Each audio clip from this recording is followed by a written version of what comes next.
Up, guys? Thanks so much for tuning back in. I have been MIA for quite a while.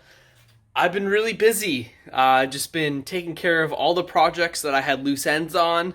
There were some things that I really wanted to film, but I was running out of time, so I just had to keep my head down, move forward, and get things taken care of. I'm going to be showing you what we're going to be working on today. Picked up a new tool for the garage, and pretty excited to show you guys. Let's take a look. So here we are. I ended up buying a disc and belt sander. I've always wanted one of these. I've always had a use for one of these. Today, finally, I own one. So this is a 48 by 6 inch belt, and then I believe this is a 9-inch disc. Disc has definitely had better days, but I've been mainly after the belt portion of it all. The reason why I wanted to acquire one of these is because for warped exhaust manifolds, I can actually plane them. So what I mean by that is the Skyline, beautiful Skyline, is actually down at the moment. I was chasing an exhaust issue, and I actually ended up figuring it all out. So as you can see on the MLS, multi-layer steel gasket, I got a little bit of blow-by on the bottom. So that indicated that I had either a warped head, which cast iron, chances are not likely, or a warped manifold, which is more common. So in order to correct the manifold, I took it off the car, and then what you do is you take the surface of the manifold, and then you put it on the belt, as it's in motion, of course. So the belt's moving, each hand on either side of the manifold, moving it back and forth, nice and even pressure to get an even sanding surface. I already started on this. You can see we're starting to get some good etch patterning. A little bit left of the blow-by there, and then you can also see this part right here, which is not touched at all.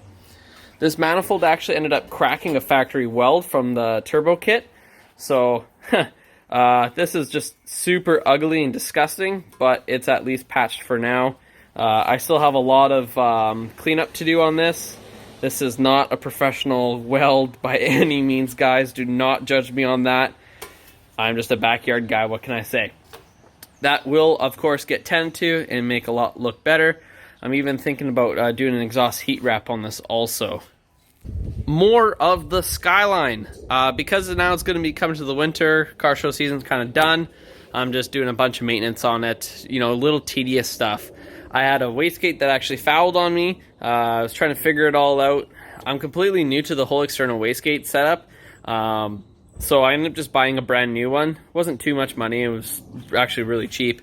So I just threw a new one on, and then I tinkered with the old one, which I learned that the spring was just needing to be adjusted. What my symptoms were with the old one was that the wastegate was opening even on idling. It was just not working for me at all. So I decided before I mess around with the original one and potentially wreck it, I ended up just buying a replacement one, just drop on. That way I can sort out the other one, which I did. So that's good though, because now I have a second one as a backup just in case. And once this one weakens up a little bit, just with the pressure, I can actually adjust it and go from there. But yeah, as you saw already with the disc and belt sander and the exhaust manifold off the car, that was my main intention, was just to pull it off, get the exhaust all taken care of.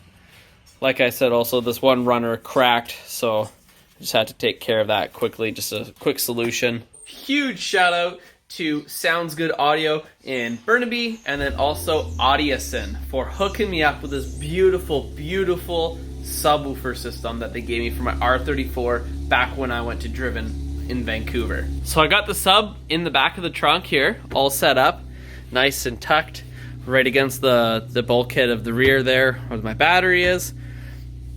They make this kit so beautiful. It's all quick disconnect, so I just have it disconnected just in the wires here. Obviously I'm going to make it look a little bit tighter once I get it all going and start driving the car more actively. But all that you do is you just literally click it into the side of the unit, and then boom, you have connection. And if you wanted to remove your sub, all you do is just disconnect it, remove the RCA cables, and the whole sub will lift out. Of course, granted, if you have it bolted down anywhere. This sub is a 10-inch slim with the amp built into the side, and this is actually an 800-watt sub. Insane how they managed to crank out that much juice out of that little tiny package.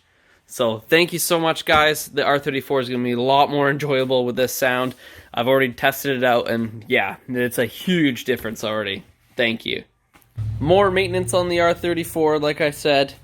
I ended up running into a little bit of a wiring issue. I ended up diagnosing it that the connectors that I had set up for the side marker indicators, they just eventually just corroded apart and they just lost conductivity. So I got new connectors here for that. I got to put those in also. So I ended up buying red reflective vinyl. So what I'm planning on doing is in this wheel arch right here is just a nice piece of to follow the wheel arch and the body line of just a nice piece of red reflective vinyl.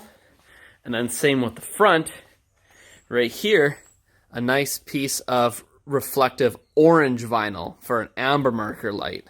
That way, you know, local authorities won't bug me too much, because currently on the Japanese cars, they don't really have much side reflectors or anything at all. They only have that side repeater light on the fender. But a lot of cars in North America, they have some form of extension reflector off of the taillight housing or headlight housing, or also they have a marker light somewhere along on the quarter to fender. So what I'm going to do is I'm going to add that touch. That way local authorities just don't give me too much hassle, and it's more of the OEM design that I'm looking for too. Huge update on the Flex too. Like I said, sorry guys, I have been just tying up loose ends on all my projects, just getting things taken care of and done. Flex is done, 100%. Well, sort of kind of 100%. The engine is back in the vehicle. It runs phenomenally. I completely gutted out the interior, pressure washed everything, cleaned it all 100%. That is back together. The only thing I'm waiting on now is lower control arm, outer tie rods, and sway bar end links. I'm going to replace the whole front suspension kind of components on there. Send it for a 4-wheel alignment, and if everything checks out, then what we're going to do is we're actually going to start on a winter project, which is this beast right here, my truck. Because I'm going to transfer my truck to the Flex, so that will be the new family wagon in the meantime while I'm taking my truck apart. Because what we got to do there is we have to cut the rockers off and re-weld them. These things are so rusted out and so grotty. It's time for a replacement. I'll even show you a little bit here. So as you can see, the outer rocker panel is just so rusted out and so grotty. It needs a massive tending to, like 911. So what I'm going to be doing is maybe moving the truck into the garage, cutting the rocker panels off, welding the new replacement ones that I have on order, and then yeah, then we'll start to do some more body work to the truck. There's, you know, lots of bumps and bruises on it, as a truck would. You know, the box side is damaged a little bit. Same with my tailgate. It's actually buckled in a couple spots. You know, and rust areas too. I'm just going to take care of all of that. Do some good old body work to it. And then we're actually going to take it and get 100% resprayed fresh coat of the Summit White that came on the truck originally. Freshen everything up. Re-undercoat all the frame rails, the whole underside, everything. Make the truck look beautiful and brand new almost again. So that's the winter project. Lots of other things on the go, but I took care of a lot, like I said, while I took a little bit of a break from filming. But time to involve you guys and catch you up on a bunch of things. So let's get back to the exhaust manifold and show you how to work that.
other super cool projects I wanted to show you guys was just a little bit of landscaping.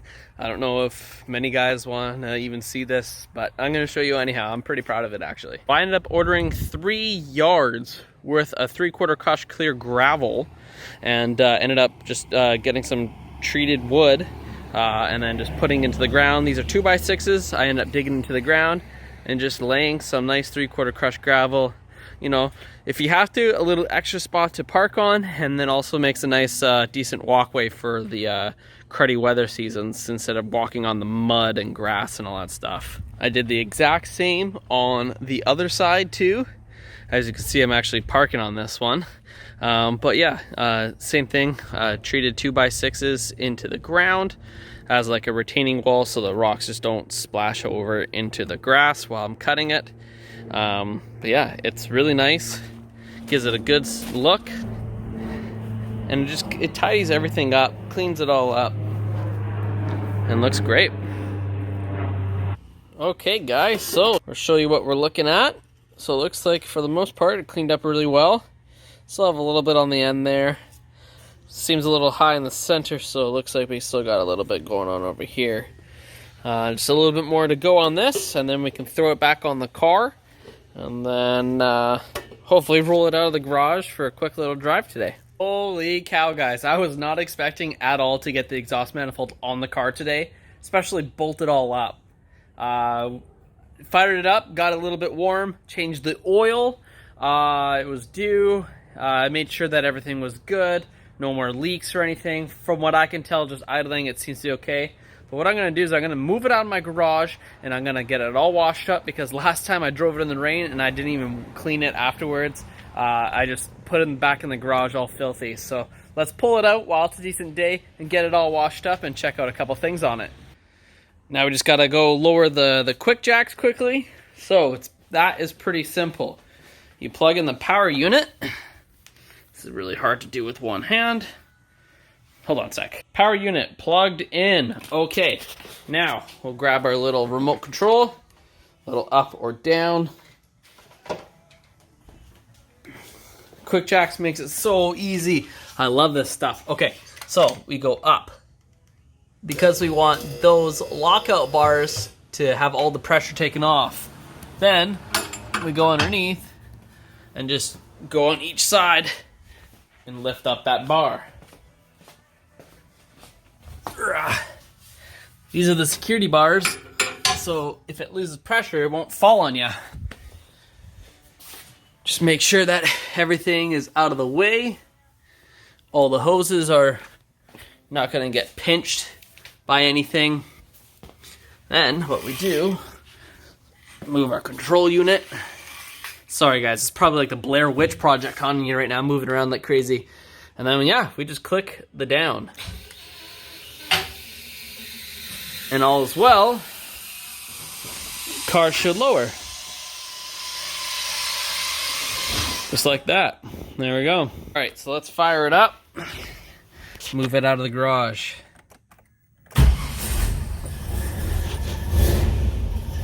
There we go.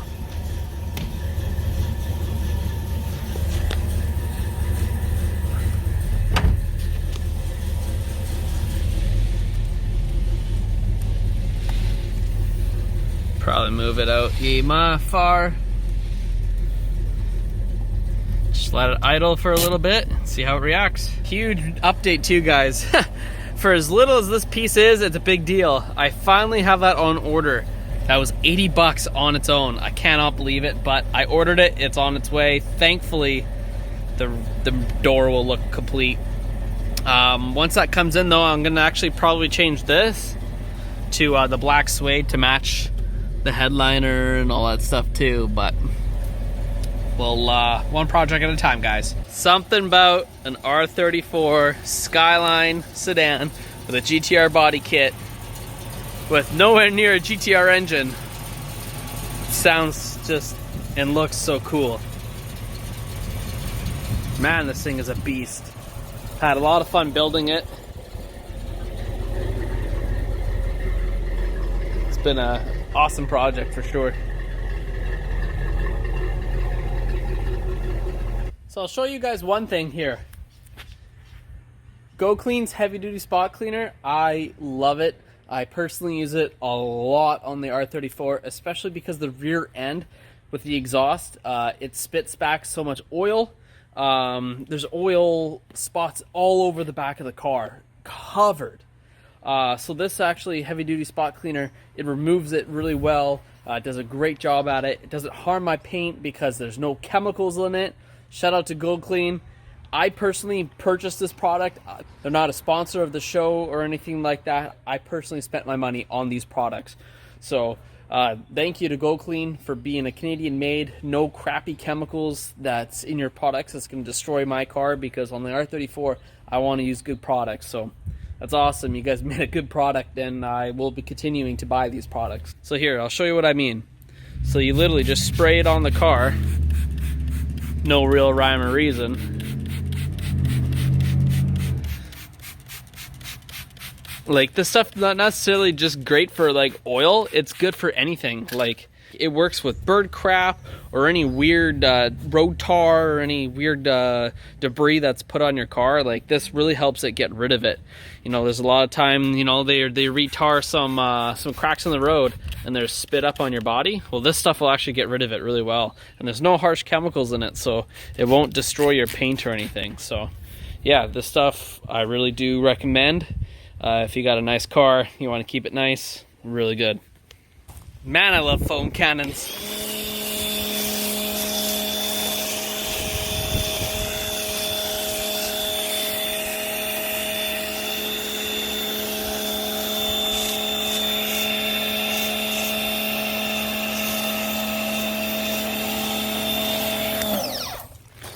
Makes the job so much easier.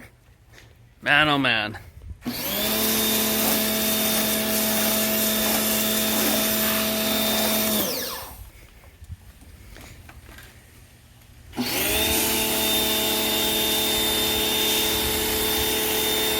Alright guys, we're all clean, back in the garage. Thanks so much for checking out this episode.